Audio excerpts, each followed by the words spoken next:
Hi, this is Where's Watson with Christine Watson.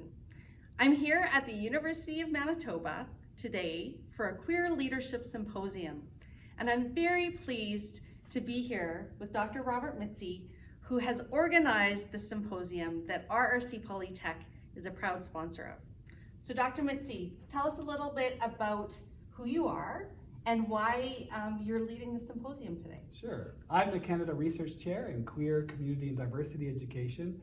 And so I think that it's really important for there to be a space for 2S LGBTQ plus leaders in this province and beyond. We need more of them. There's not very many, believe it or not. So we want to build a more of a diverse leadership population in Manitoba because we have unique knowledge and we've got unique experiences, and I think they all are valid. Wonderful. Yeah. Tell me a little bit about your research and what you found out about queer leadership that you're sharing at the conference today. Well, I found out from my research with queer leaders is that there's a general fear, a fear of coming out, fear of sharing their knowledge, sharing their experiences.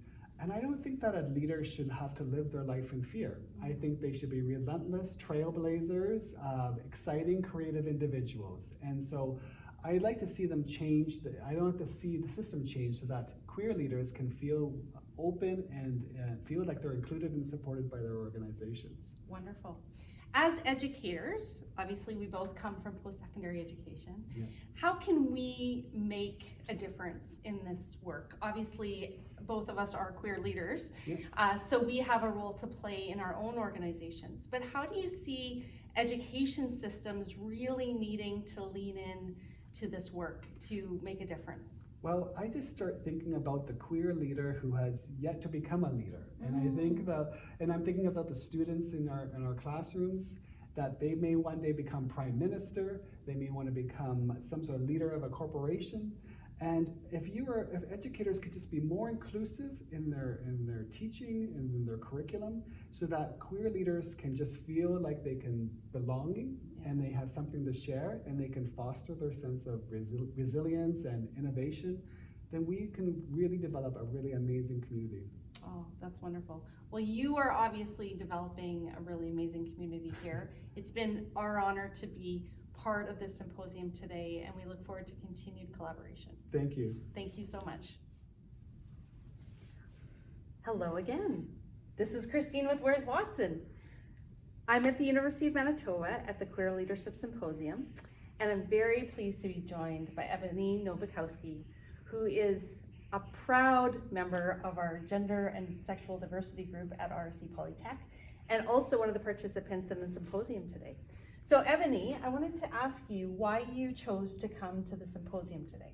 I would personally like to be a better queer leader just for the community in general, and continuing to develop and learn as someone who's involved in education is very important to me in general. But further to that, our organization at RRC Polytech has strong equity, diversity, and inclusion goals as part of our strategic plan.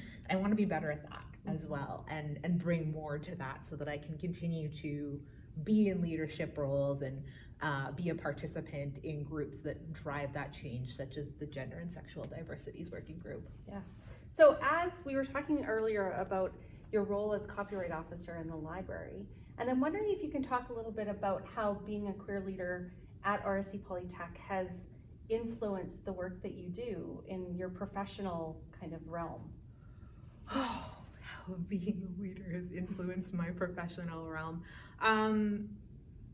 I think that being a queer leader has given me a leadership skill set that has served me really well, honestly, and has not been a detriment to me. And I would like to see more queer people have that experience, because I have taken what I've learned from doing advocacy and being involved in the queer community, applied it to my career, and I've had a positive experience in being able to be out and proud and bring that leadership and drive and willingness to push boundaries and think actively about inclusion in my role, from what I've learned in queer activism to my role as a copyright officer.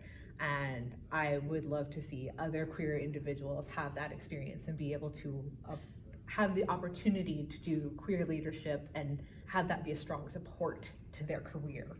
Absolutely. One of the really exciting parts about the symposium was it was organized by and for queer leaders. And so I'm wondering if you can share something that you're taking away from today. So we've had an amazing group of speakers, our keynote speaker, Dr. Campbell. So what's one thing that you're going away with today to really emphasize your role? I think one of the things that I'm taking away is the importance of queer space. And I see that in the spectrum at RRC Polytech, and I think actively about how we can support that at our other campuses as well, and making that space, because one thing we learned, I think, as a queer community during the pandemic is the sense of loss that we have when we don't have our spaces. Yeah. I know a lot of people felt that way, but queer spaces completely evaporated in the pandemic for a lot of people. And being here in a queer conference for and by queer people, to be in that space was so exciting and empowering today. And it gives me, the fight and drive to support those spaces at my organization and out there in the community, so that we have the spaces to feel that sense of coming together as a community and driving change, because I see that happening here today, and I'm like, yes, more of this. Exactly.